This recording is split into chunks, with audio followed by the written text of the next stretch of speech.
Hey guys, welcome back to the channel.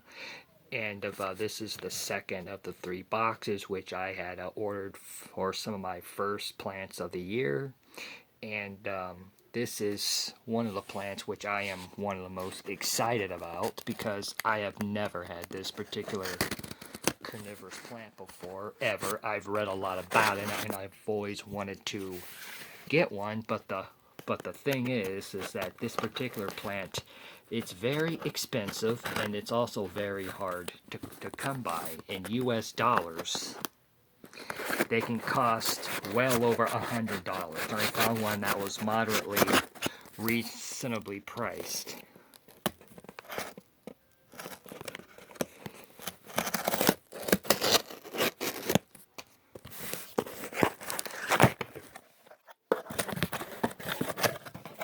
And I found this one out of eBay. Oh my. Ooh, I am excited about this. This plant here, which is very meticulously packaged, and I'm happy about that. This is a pitcher plant from Australia. The scientific name is Cephalotus follicularis, and this has got several common names. One of them is just called the Australian pitcher plant. The other is also called the of Albany pitcher plant. Whatever you decide to call it, it's people in the carnivorous plant community will quite often know, unless they're brand new to the hobby, will know what plant you're talking about. Trying to get this packaging off one-handed is going to be a little tricky.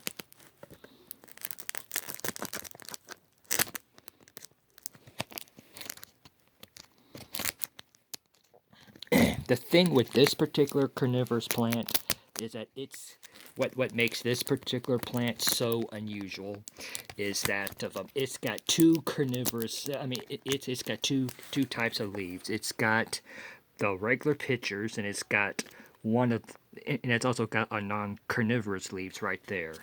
And you can actually take the leaves, doesn't matter if it's the carnivorous leaves or the non-carnivorous leaves, and do leaf pullings and do propagations. In order for the propagations to be to increase your, they must have part of the root or the rhizome on that. And these particular plants, I would not suggest to beginners, because these pitcher plants are not as forgiving as, let's say, fly traps or sarracenias or even nepenthes are. Because that if you mess up anything in their care, these plants can just suddenly die on you. And it happens so often. It's even got a name for them. It's called the cephalotus death syndrome. I kid you not. That is an actual term.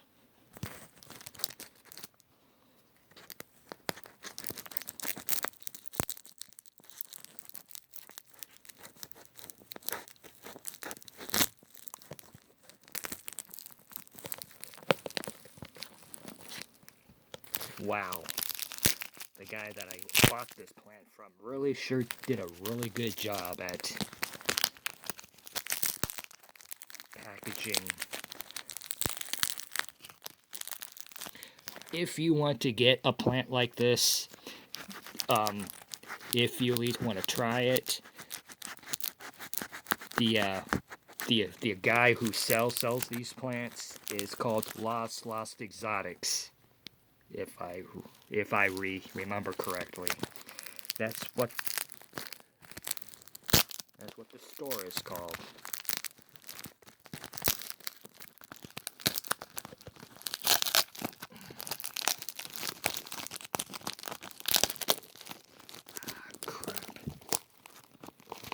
Sorry, little guy.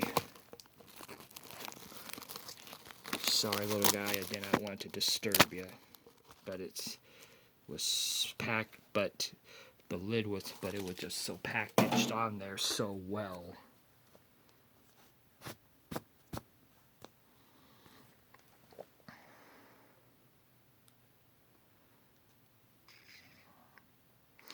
And another thing about Cephalotus is that the brighter the light, or the more intense the light, the darker the leaves, the leaves shall become.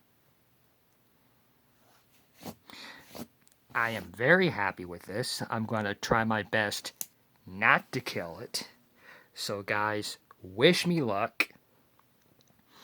And when you guys water these plants, I'm not gonna water this plant yet because the soil is dry. You have to let the soil dry out completely between waterings before you water it again.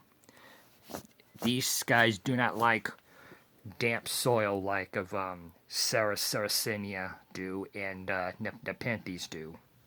These guys like it to be a little dry between waterings. You can grow them on a saucer, but you have to put like a little bit amount of water in there and just wait till that completely dries before you put in any more, and wait for the soil to dry out like I said before.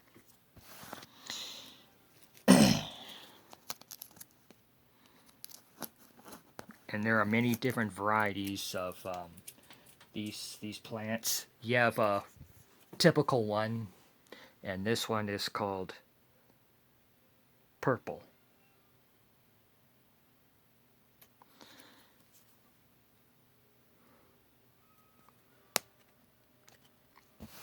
And there's also a Hummer's Giant as well, and that one is really expensive.